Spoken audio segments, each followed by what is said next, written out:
Let me just talk a little bit about EFT before we get started here and tell you a little bit about my story. I actually had been doing alternative healthcare for some time when one day we were doing an event at a local chiropractor's office to promote alternative healthcare, and this gentleman, Ken, walks in, who I'd never met before, and just starts raving about EFT. Now, this is 10, 11 years ago. Nobody had ever heard of EFT before, and he starts doing this strange tapping on his face, and I just think, what is this? You look ridiculous. And so he's like, let me show you. So I let him demonstrate it to me, and I couldn't at first wrap my mind around it because it looked, so uncommon. I'd never seen anything like that before, and yet the results were already notable. I mean, I couldn't ignore the fact that something had just changed.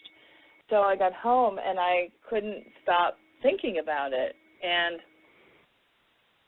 so I went online, and I started looking it up, and lo and behold, there was this information on it, and I went ahead and I purchased the training from Gary Craig, which back then was very significant training and a lot of work. Oh, my goodness. For months I sat there watching the videos and doing the training, and then finally I had the chutzpah to just do it with one of my clients, and it just amazed me, the results that we got.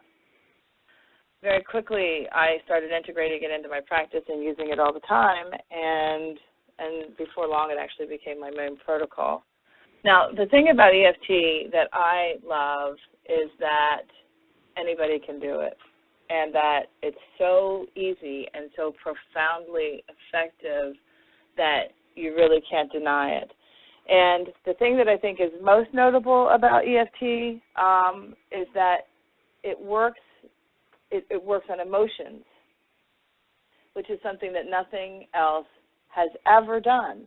I mean, think about it. If you show up, if something happens in your life, you go through a terrible breakup or a divorce, or you lose someone, or someone, just even as a child, someone says something very mean to you, there's no way to heal it. The best that we as a society have come up with is time heals all wounds. Well, that's just complete crap, and we all know it, because what happens is those wounds sit in our energy system and they fester. And so 10, 20, 30, 50 years later, they're still sitting there unresolved. And the problem with that is that they have such authority in our lives. So I know that for me, the first 20 years of my life were defined, really the first, I mean, if I'm honest, because I didn't get this training until I was in my 30s, the first 30 years of my life were defined by teasing as a child. And I know I am not at all unique in that way. Everybody who's been through the school system has experienced some sort of, experience in their childhood, whether it's from parents or it's from children or it's whatever, that someone has said something to them that sticks in their energy system and then has all this authority. So you start to live your life around it, and until now, there hasn't been any way to correct it. So these emotional scars sit there, and they harden, and they define you. And unless there's a way to get around them, you really just have to learn how to live with them. And you can see these people from a distance, these people who have been emotionally defined by these moments in their history that have never been addressed. And it doesn't matter if you're 5 years old or 50 years old, these moments affect you. And worse than that, they affect you on all levels, because they affect the way you think about yourself. They affect the way you think about your skills in the world and how you're going to interact in your relationships and how they're going to interact in your life at large. Let me just tell you a little bit about EFT in case somebody hasn't heard about it before, because for us it's kind of old hat, but for other people it's new stuff. And it's been catching on like wildfire, and I think a lot of that has to do with the founder of EFT, which is a gentleman by the name of Gary Craig. And EFT, which actually stands for the Emotional Freedom Techniques, was founded in the 1990s by a gentleman named Gary Craig, who was really a personal performance coach. So he goes and he takes a training called thought field therapy and comes back and starts experimenting with it, makes some tweaks and ends up with the emotional freedom techniques, which is called EFT. Now, what EFT is, I think the easiest definition is to say that it's an emotional form of acupuncture. And what it does is it uses a series of taps or touches on various acupressure points on the body to release blockages in the energy system. And when you release those blockages, you allow the body to heal. Now, this is based on a very simple premise that a lot of people don't know, which is that your body works on energy. Your body runs on energy. So the difference between a body that's alive and a body that's dead is one has energy running through it and one does not. When the energy stops, it's kind of like switching off a light switch. If you have the light on, you have the light, you have the energy running through the body, it's alive. If you flip the switch off and you shut the source of energy through the body dies. So your body runs on electricity. It's actually measurable. People, you go to a doctor and they'll check it on an EKG or an EEG, the electrocardiogram, electroencephalogram. They're measuring electrical output of your body. And even as a kid, many people did those experiments where, you would plug a light bulb in to a potato and the energy from the potato would run the light bulb. Well, you can do the same thing with your body. Your body has enough energy to actually run electrical outlets, and it's all been measured. So that energy runs through your body in predictable patterns, much like the energy in your walls. Very rarely does a contractor come in and run the electricity in zigzag fashion. It's running in predictable patterns through your walls. So you go over and you plug into an outlet where, this predictable place is kind of like an acupressure point on your body. The next thing you need to know is that your emotions are energy in motion. And it's energy in motion through this electrical system. And when it's running through easily, you feel good, you're happy. When there is a disruption in the body's energy system, you will experience what Gary Craig refers to as the zzz in the energy system. And that zzz is a disruption that will manifest as a negative emotion or as another symptom. And those disruptions in your energy system are what cause you difficulties in your life. They cause you difficulties in your physical health, your mental health, your emotional health, and in your spiritual health. So here's what happens, really. You experience some sort of a trauma. That trauma can come in the form of something someone says to you. It can be some kind of life-threatening experience. It can be really watching something blow up on TV, which seems like it's innocuous, but really can be very traumatizing, especially to young children.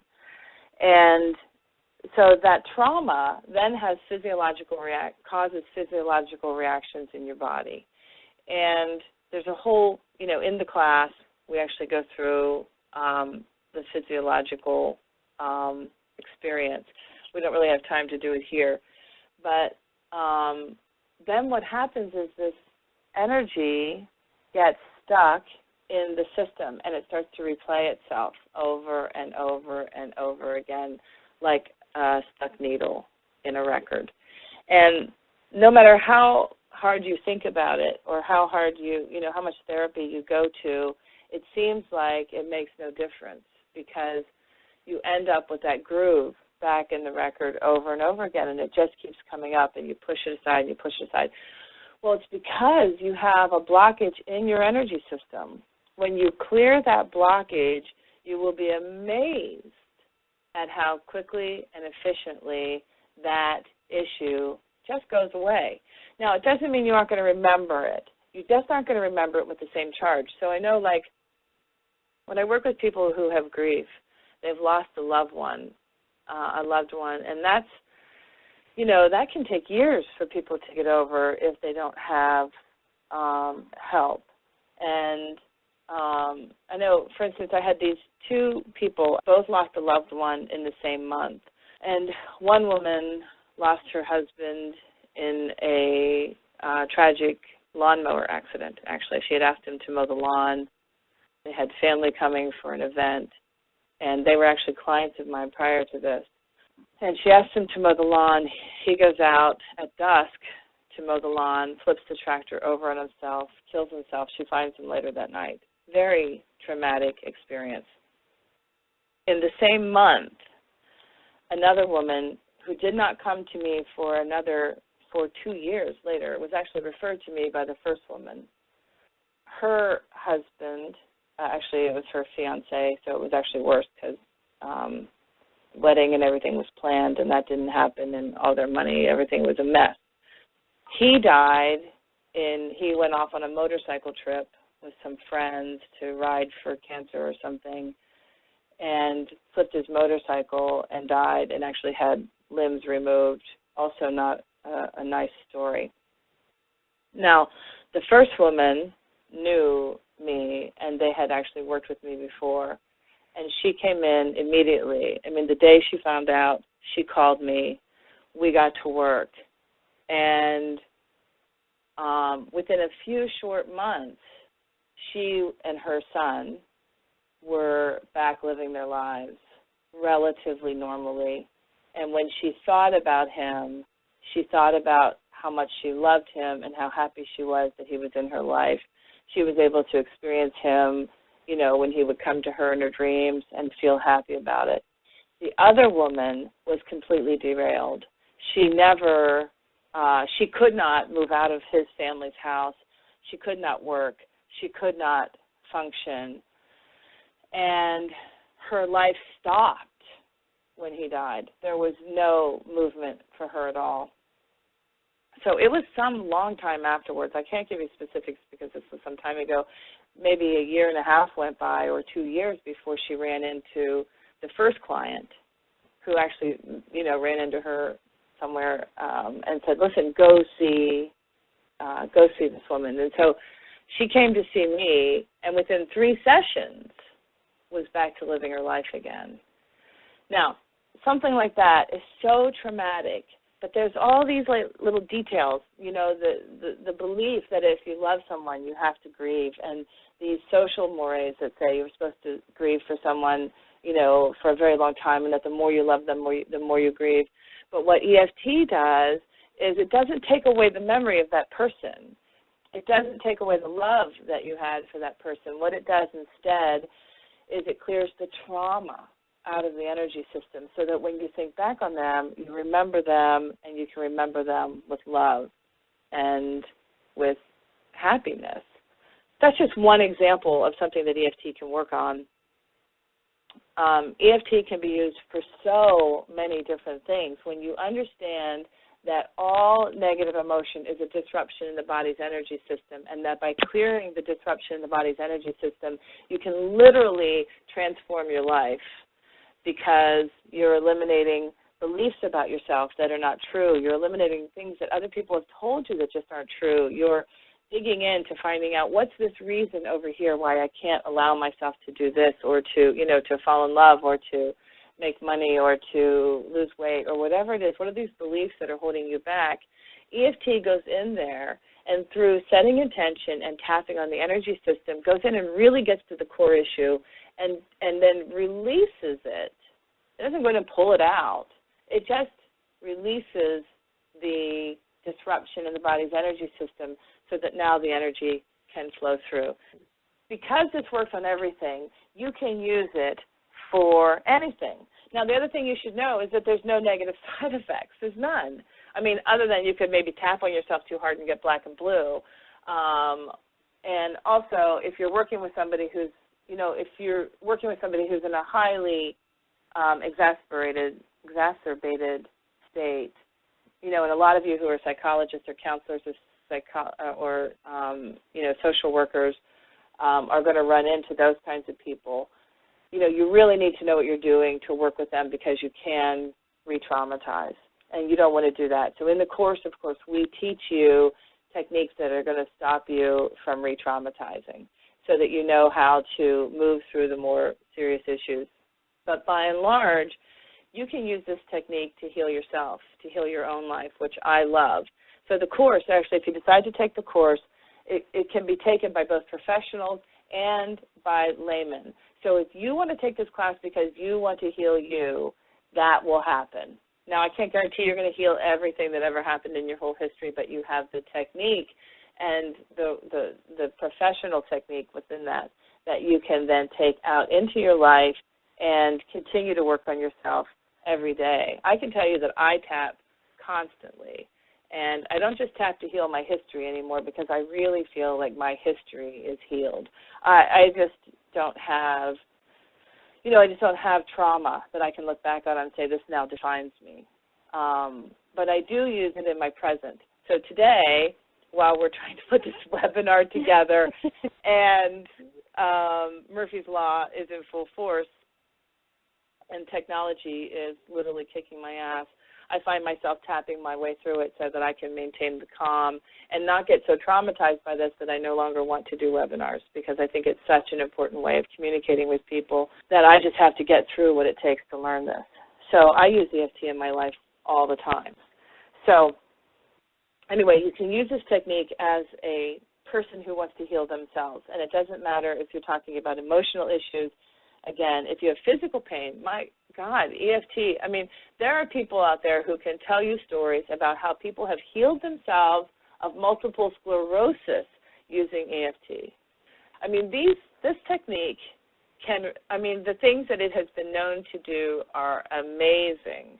So it also takes care of little things like headaches and physical pains and, so on and so forth. Now, that doesn't mean it's going to correct every physical ailment and that if you know EFT, you're never going to die or anything like that. It just means that you now have a technique that you can use in your own life to keep yourself healthy. So I see these people out there now who have addictions that are really just anxieties, and there are people that have these chronic angers and the bipolar disorders and the depressions and the anxieties, and I just want to scream and tell them it's fixable, it's correctable, and it's easy, it's doable, it's easy, and there are ways to do this. There never has been before, which is what's so great about EFT. There are ways to heal it. If you go through a major PTSD event, a trauma, like the people that went through the September 11th thing, where some of those people turned white overnight from the stress of it, the Katrina experience, the all sorts of weather phenomenon or war, those people come out of that damaged and without real help. Their whole life is defined by it. But here is a simple, easy tapping technique that they can use to heal themselves. Now, the other thing that's cool is professionals can use this.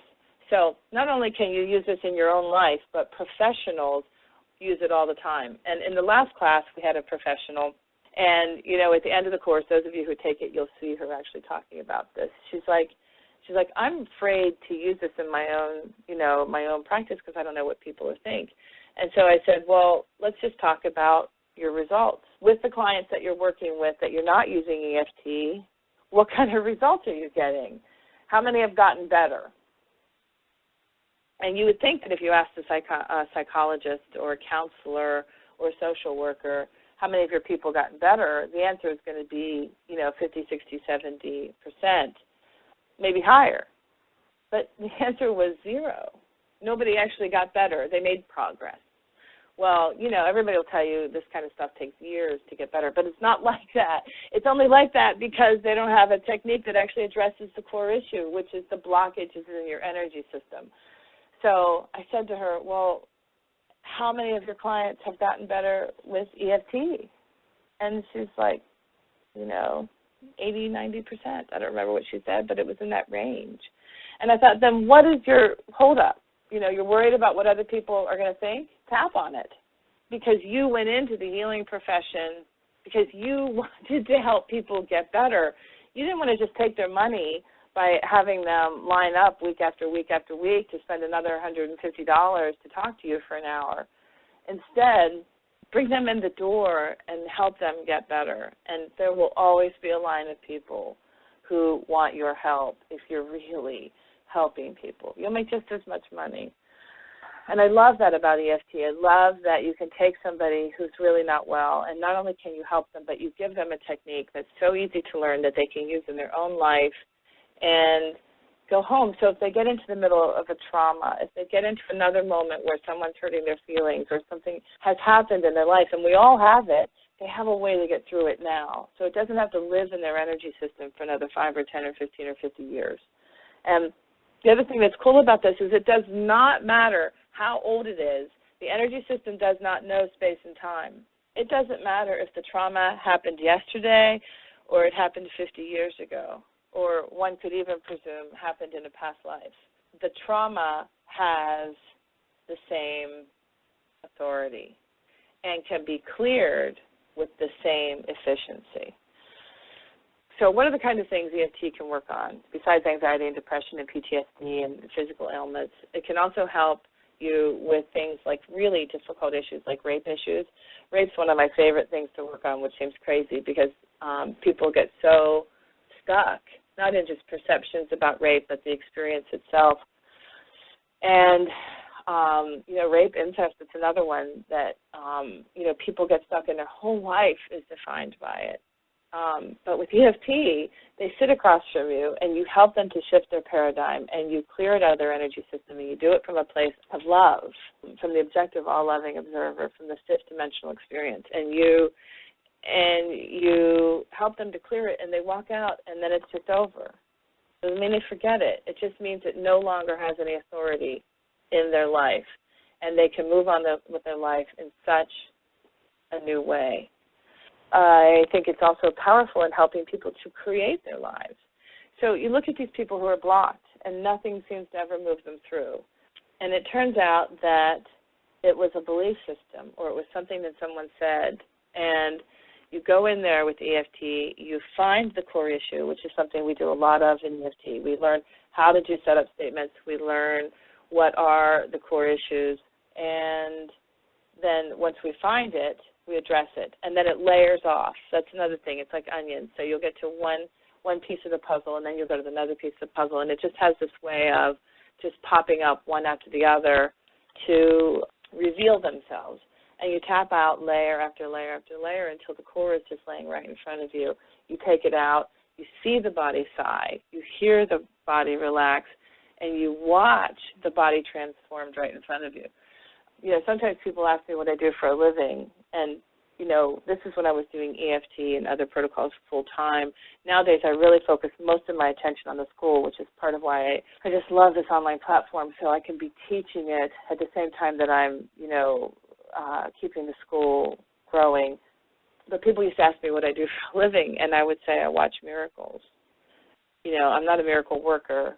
I'm a miracle watcher, and I could just watch every day. People come in full of hurt and pain and emotional scars that you thought would never go away. And an hour later, they walk out transformed. And sometimes it's not as obvious. That's true. Most of the time it's really obvious. But they say that the efficacy of EFT is about 80%, that 80% of the time you're going to get a result. I don't think that's true. I think it's 100% of the time. Sometimes, maybe 80 or 90% of the time, especially for those who are really good at this, when you get to know all the different things that I teach in the class, 80, 90% of the time you're going to see a change. 100% of the time you're getting a change. I just come to believe that every time you tap, something has changed. It's just not always obvious. Allison, are we getting any questions yet? Yeah, we have. I have a couple. So the first one from Sandy is, how long does a typical EFT session take? Well, if you're doing it as a professional, most people set it up as an hour-long session. You can do half-hour sessions. I do both. Now, half-hour sessions I don't really recommend for a first time. If you get a client, actually my first sessions usually last about an hour and a half because it takes that long to do your intake and so forth, but generally about an hour. Later, after you've been working with the client for more time, about half an hour sometimes can be enough.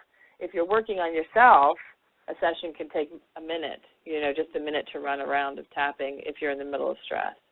But a professional session, usually most people go for about an hour. As far as what people charge, that really varies too. Generally, I charge about $100 an hour for a session. I do it over Skype or in person. And for a long time here in West Virginia, the market would not bear more than $50 an hour.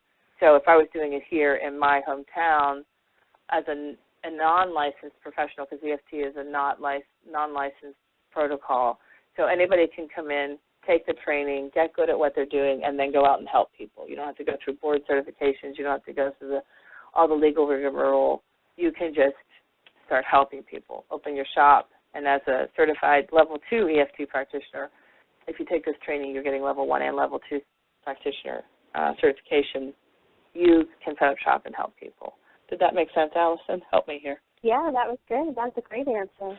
So basically they can do a series of tapping on themselves in just a few minutes, and then if they wanted to incorporate it into their healing practice or professional practice, you know, they would just set it up like a normal hour-long session. Yeah. So we find that actually, like, there's whole brackets of EFT that are all about speed. So if you're a chiropractor, if you're a medical doctor, if you are one of these social workers that has, like, foster kids and you only have them for 10 minutes, you can still get results with EFT in 10 minutes or 15 minutes. You don't have to have an hour. But if you're setting up a professional session with somebody and you're doing the by-the-hour process, there's also people who get paid by results with EFT, which is where you really make money. So, for instance, if you're doing pay by results, you're not checking time. So you might work with a professional athlete. So let's say you live, in a town where there's a feeder team. Is that what they're called? Teams that are working their way up to being professionals. Like when I lived in D.C., there was a team there called the Bowie Bay Sox that was a feeder team for the Orioles. So if you go to someone like that and you say, listen, you are this many batting points away from getting picked up by the majors.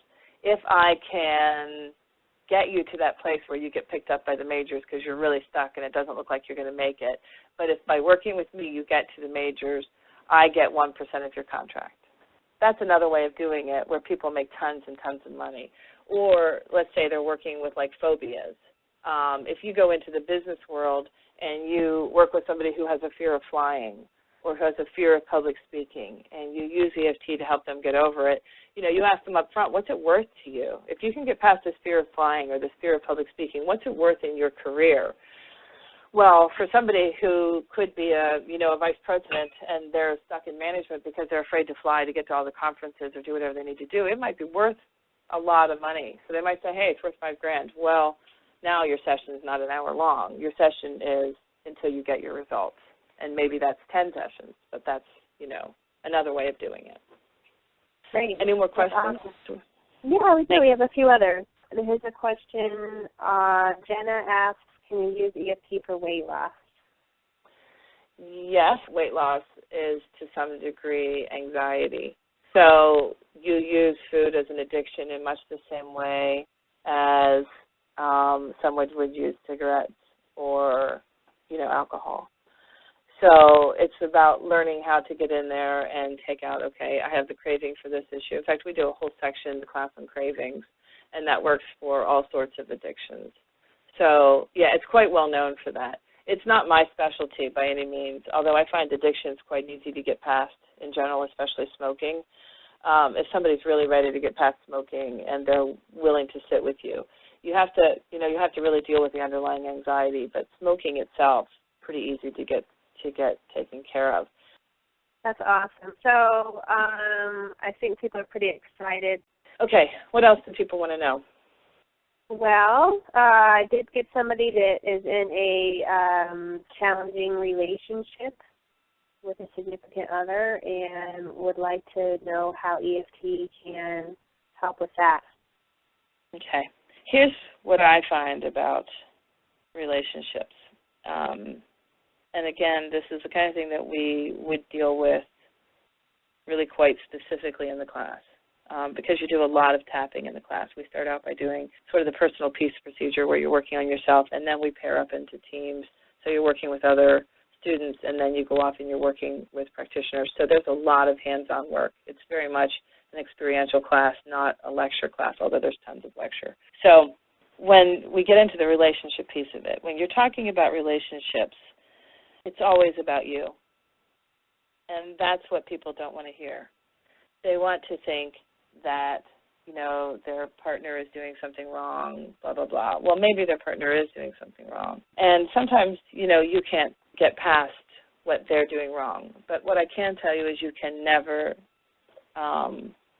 heal a relationship if you're not willing to address your own stuff, because everything is a reflection of you.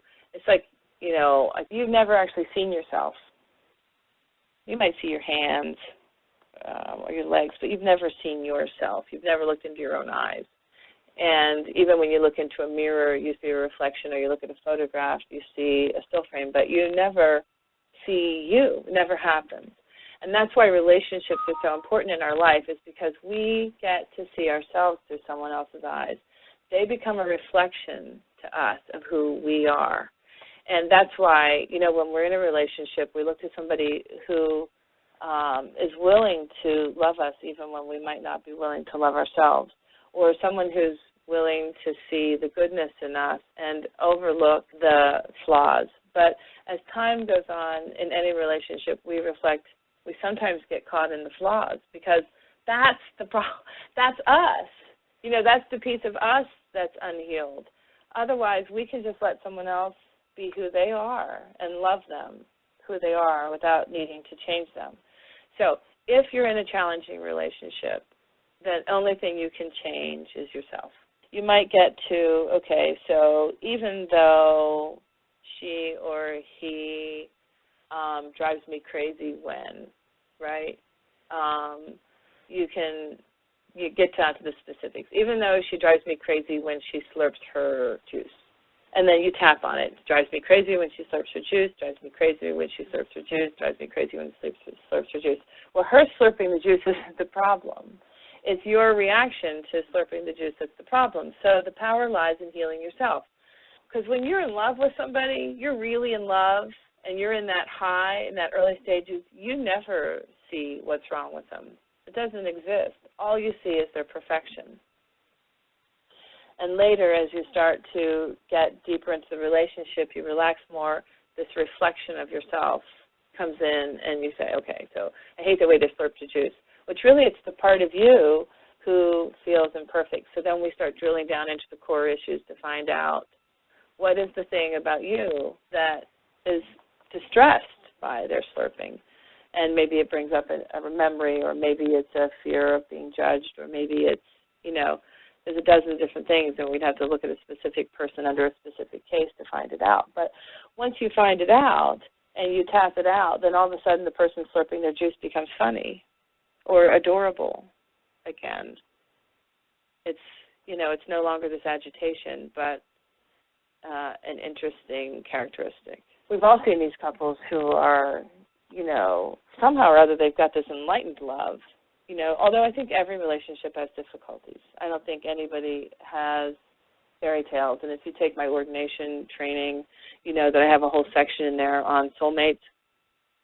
Now, your soulmate is often the person that teaches you the most, and they do so by driving you absolutely insane. So, but we all know those people that have these really easy relationships, and not the kind where they're both asleep.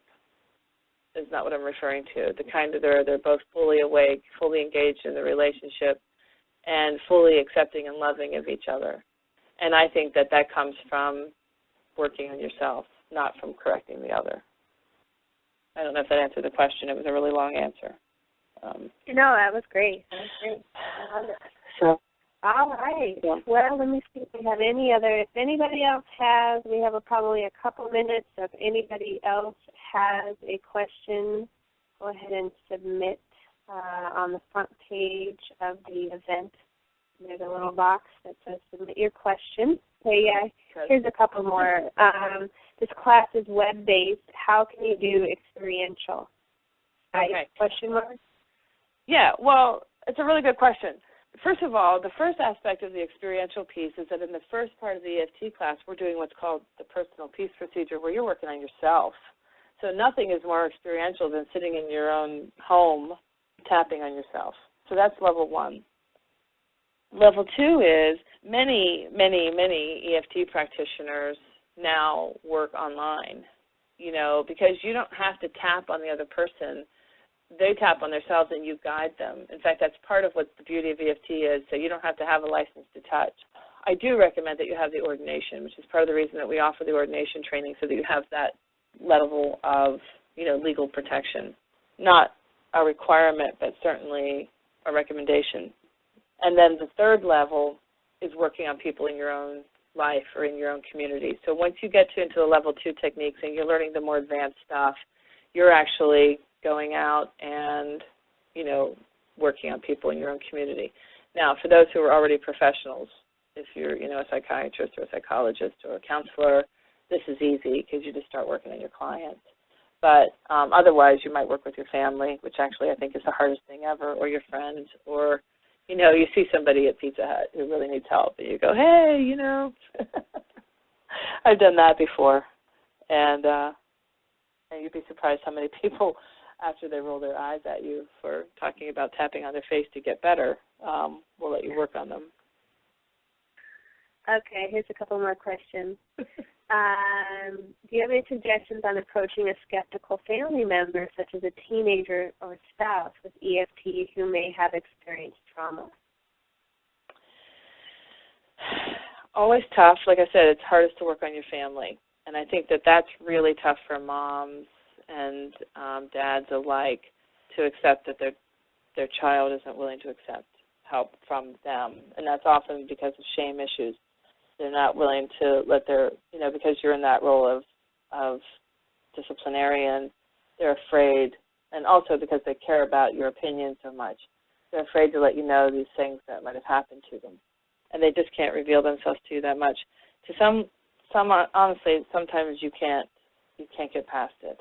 Now, other times you can do, we talk about what's called building a bridge in the class, but what you can do is what's called surrogate tapping or imagine tapping, and we talk about the ethics on this and address all that in the course too, so people can make their own decisions about what they feel comfortable with. But you can actually tap on yourself for them, and it's all based on the construct that we're all swimming in the same energy and we're all ultimately one.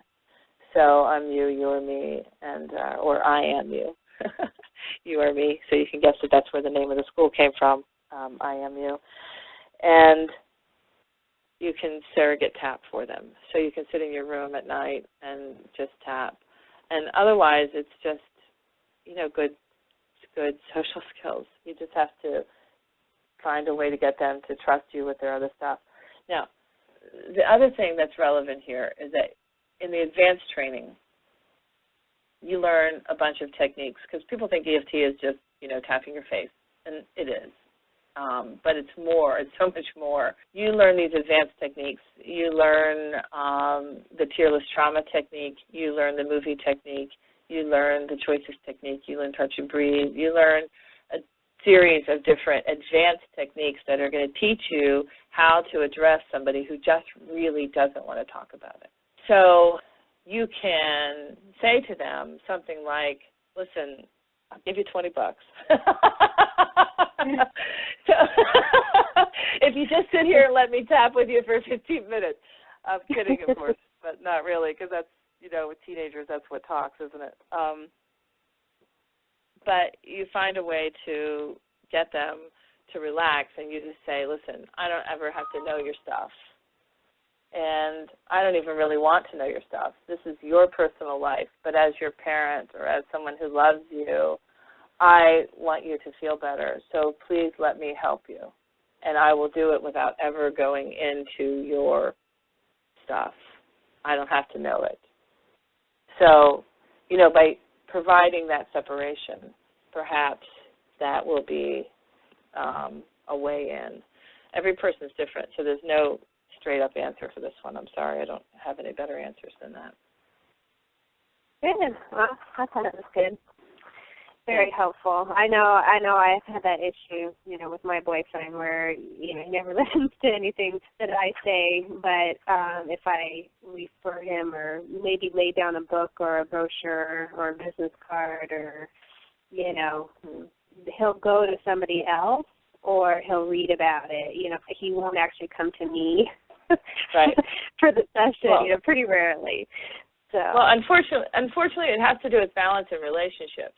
I mean, there's this tedious balance that exists inside all interpersonal relationships where one person can't be the healer and the other person be the healee, or you really disturb that delicate balance often. So your relationship has to be at a very high level, mature state before you can move back and forth between healer or whatever. Instead, what happens is you get the healer and the wounded child. And those relationships tend to be really difficult, too, because if you've got the healer and the wounded child, then the healer's always in the role of healer, and the wounded child's always in the role of being wounded. And if the wounded child all of a sudden is not the wounded child, now they're the healed child, the healer is no longer necessary, and the relationship dissolves. Right. Sorry, that was a little tangent. But the other thing I love that. So with you, Allison, the thing that I think is cool is your little girl. How cool would it be to raise a child who never has any emotional issues from the start? Right. Gary Craig has this whole thing where he talks about, how parents will sit down with their children at night and read a book. And you have your family conversations over the dinner table. Well, what if, as a parent, you have a young child and you integrate this into the life very early while you still are the healer and the authority, and they're willing to let you, So at bedtime, you sit down and you then have a conversation about how was your day, and you train as a part of the evening practice. You heal the day. So you tap on anything that happened that day that hurt their feelings, or anything that made them sad or scared or traumatized. And they learn how to trust you with their emotions very early, and they also learn how to trust you with their healing, and they also learn how to heal themselves. And they're doing it every day, so there's never any buildup. It's like the waxy buildup. It never happens. So your child grows up with this tremendous self-confidence and self-awareness and never having anything to heal when they get older. So many people spend their adulthood healing their childhood because we never taught anybody how to deal with their emotions as children. But you have this amazing opportunity to sit down with Ava at night before you go to sleep and say, how was your day, honey? Let's tap. And yeah, that's pretty awesome. Yeah. Yeah, and you need to do it before they're about 10 or, good luck. Yeah. Then you're then you're trying to heal the traumatized teenager. Yeah. Yeah. Well, Deborah, this is I absolutely love this. You clearly know a lot, and I can just feel your enthusiasm. I can tell you really love EFT. I do. And I think it's because I just had all this emotional baggage. I spent my life up until, I learned EFT, I spent my life healing my history. And it all came down to 3 girls who said mean things to me when I was 10, So I love that about it. Yes, yeah. Just use that high school energy. Yeah. I think somebody could open a practice, healing high school wounds. I do too. Yeah. You can open whole practices healing high school kids. You can open whole practices for addictions, whole practices for phobias. You can have whole practices for physical ailments, whole practices for relationships, whole practices for people trying to transform their lives by getting past blockages to success. I mean, right. Whole practices for weight loss. There's just stop smoking. You could start a whole practice full of stop smoking. There's so much opportunity because it's such a successful protocol. So the couple $100 that you're going to invest in the class is a pittance compared to what you're going to get out of it. You save so much money because there's an expense to carrying crap around with you. So even if you're only taking this class for healing your own life, you don't have to go to another counselor who's charging you $100, $150 an hour. You don't have to go to another doctor because your physical health is a reflection of your emotional health. You can't get physically ill without it having first an emotional component, which we talk about how that works in the class. So the number of doctors that you don't have to go to, the number of pills that you don't have to go to, the number of surgeries that you don't have to go to, the number of days that you don't wake up with anxiety, those are very expensive characteristics not to heal. It's so much cheaper to just spend a couple $100 and the 12 weeks that the course takes to heal the stuff and to have this protocol that keeps you from getting sicker and older and tireder, Yeah. And then if you look at it from the other perspective, which is if I charge $100 a session, I only need to do 4 sessions in my whole life to pay for it. Right. Yeah, it pays for itself really quickly. Right. Yeah. It's the cheapest. Well, I know I'm definitely interested in taking it. I'm excited about it. So if anybody else is interested, the class is starting right away. Deborah's already got students enrolled, so she's getting this class going right away. I was just going to announce one more exciting thing because I thought this was really important and exciting. Anybody who joins the class from this webinar is going to receive a free 1-hour EFT session with Deborah. And you also get to take the course again at any time at no extra cost to you. So the course will be available to you in a long-term situation. Right. A lot of people like to take it over and over just because they feel like they don't absorb it all the first time because there's so much information. And it is a 12-week course. You do have to expect to spend 3 to 4 hours a week on the class. I mean, it's a rigorous training. It's not one of these weekend seminars where you're learning how to tap and then we send you out into the world and call you a practitioner. You are really coming out of it a professional. You're working with me. If you have questions, you call me. You email me. And like Allison said, you do get 1 full hour with me. You can use it for an EFT session. You can use it for asking questions about the training. And we want to thank everybody for joining us tonight and sticking with us through the change. And we appreciate your perseverance through our technological challenges. Right, really. And we wish everybody a great night. And thank you, Deborah. Thank you, Allison. And I hope that you join me in the class, or that at the very least you walk away having learned something that will make your life better.